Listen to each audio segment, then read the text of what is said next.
Hey guys, today I'm going to be telling you how you can also pass your driver's test on your first try like I did today. Here's proof. There's some things that you need to know before going into it, and without these things I probably would not have passed. So let's get right into it. Parking is one of the parts of the test that you can automatically fail on, so it's really important that you can get into the cones quickly and efficiently and that you don't hit one. My first tip is that I recommend that you get some cones to practice with, because if you don't have boundaries when you're practicing, you're not going to know what the real boundaries are like on the test. So yeah, my first step is to get some cones. Uphill parking is pretty self-explanatory, but just remember up, up, and away. There's really only 3 steps to successfully parallel park on your test. So the first step is to pull ahead of the front cones till your front left cone is in the back 2/3 of your right back window.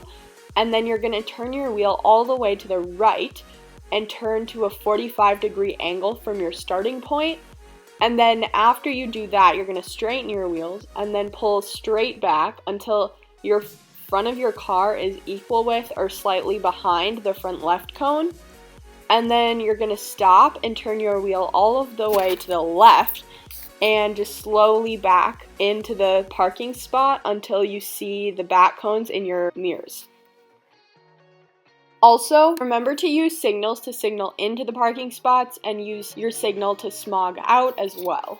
The week before your test, I recommend that you go to a parking lot and practice your parallel parking in your 90-degree back-ins and do it until you can get 5 perfect parallel parks and 5 perfect 90-degree back-ins, and then you know you're solid for that day. And then if you're not feeling confident, do it a couple more days during that week and just do it until you feel completely confident about your parking. Okay, now I'm going to talk about the Plymouth test itself. I went along the one way, took a right, took another right, and then got in this long line of cars.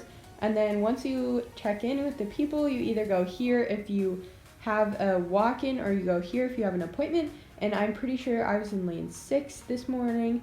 And then I waited for about 5 minutes for the driver examiner to come out, and we just proceeded to driving right away. He did no checks on my flashes or windshield wipers or anything like that. So I don't know if that's going to be the case for you, but that was the case for me. And he just said to immediately take a right.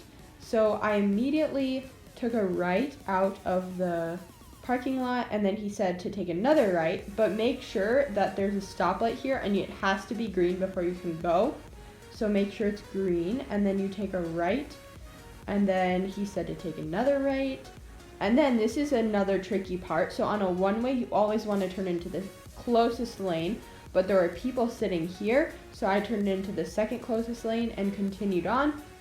And then he had me go straight here, and then he said to take a right, so I moved over into this lane. I don't think you have to, but then this is a 2-way street, so don't get confused by that. So I took a right here, and then right about here, he had me do the 90-degree back in, and I did pretty well. You know, you just go here, you back in, and then he says, okay, and you back out. Remember to use your signals and mirrors to exit.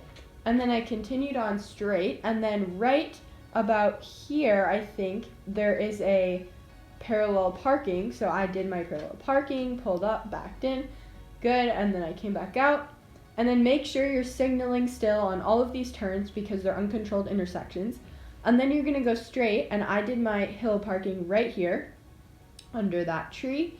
And he said, okay, so then I kept going around the corner, and I signaled as usual, and then he had me go back over here, and then I turned back onto this one way, and again there were still people there, so I just took this lane, went across the intersection. Make sure to look both ways there just to cover your brake, make sure you're ready to stop if there's people.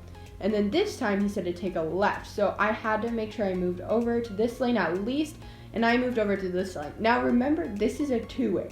So you need to go into this lane. Don't go into this lane or you'll be going into incoming traffic. So once you go into this lane, he just said to continue on, and I kept going here.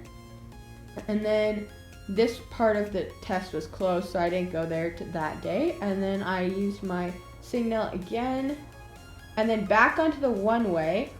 I almost went into the wrong lane here, but since there were cars here, I went into this lane. as usual, always going to the closest lane. And then he just said to take a right, so I took a right here, and then easy to pull over. And basically we got out of the car and he said, good job, you did great, or you did fine actually, that's what he said. And he didn't tell me anything I did wrong or did right, he just said you passed, and that was it. So the biggest mistakes that kids are gonna make on a closed course are most likely gonna happen on the one-way here. And the biggest mistakes that you probably would make are turning onto the one-way here, or here, or here, or here. And then also, so what you want to do is you always want to go into the closest lane to the side that you're entering it from. And then if that lane is full, proceed to the next lane. The next biggest mistake is that kids are going to go on the wrong side of the one-way when they have to turn. So if you're in one of these lanes, you're going to turn into this side of the street. If you're in one of these lanes, you have to turn into this side of the street. So this is a two-way, remember that. There's a little sign here that says end one way, and so you're gonna proceed onto your two-way and make sure to get over to the right lane when you have to do that. The only other mistake that I could see kids making other than parking is in this intersection here. The lights are here, I think, and here. And if the light is not green, you cannot go. There's no turn on red. So make sure that light is green before you make this turn. That's the other biggest thing, and if you have your parking down and you know those tricks, you're gonna be completely good. Let me know down in the comments below if you passed, but as long as you follow these tips, you should pass your test, and I will keep you posted.